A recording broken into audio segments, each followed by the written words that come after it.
Dans cette vidéo, nous allons voir un exemple rédigé d'utilisation de la réciproque du théorème de Pythagore. Donc voici un énoncé, on a un triangle qui s'appelle TRI. C'est un triangle dont on connaît les trois longueurs des côtés. Donc on nous donne TR égale 3,2 décamètres, RI égale 25,6 mètres et puis TI égale 19,2 mètres. Donc cette figure est une figure à l'échelle bien sûr puisque l'unité qu'on va conserver, c'est le mètre. Donc on remarque bien que les trois longueurs ne sont pas dans la même unité. Donc on va tout de suite penser à convertir dans la même unité.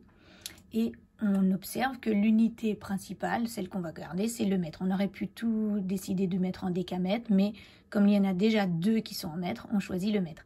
Ça me permet tout de suite de savoir que parmi les trois côtés, celui qui est le plus grand, eh bien c'est TR puisqu'il fait 32 mètres.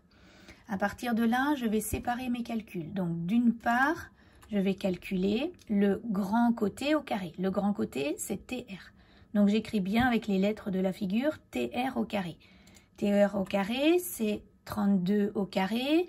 Je prends ma calculatrice et je trouve 1024. De l'autre côté, je vais faire la somme des carrés des deux autres côtés. Les deux autres côtés, les voilà, RI et puis TI. Donc, j'écris bien cette somme des carrés des deux autres côtés d'abord avec les lettres, puis avec les nombres de la figure. Et en utilisant ma calculatrice et en respectant les priorités de calcul, j'obtiens 1024. Maintenant, je peux comparer et me dire que ce 1024 que j'ai trouvé ici, il est bien égal à ce 1024 que je viens de trouver ici. Donc je vais réécrire cette égalité, mais avec les lettres de la figure. Et c'est uniquement parce que j'ai trouvé la même chose de chaque côté que je peux écrire cette égalité.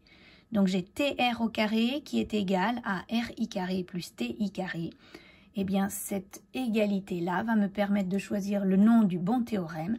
C'est la réciproque qui va permettre de conclure que le triangle TRI est rectangle en I.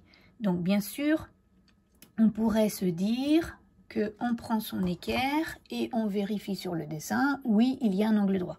Mais en quatrième, ça n'est surtout pas suffisant de travailler comme ça. Il faut le faire par calcul en utilisant la réciproque du théorème de Pythagore et en la rédigeant convenablement. Voilà.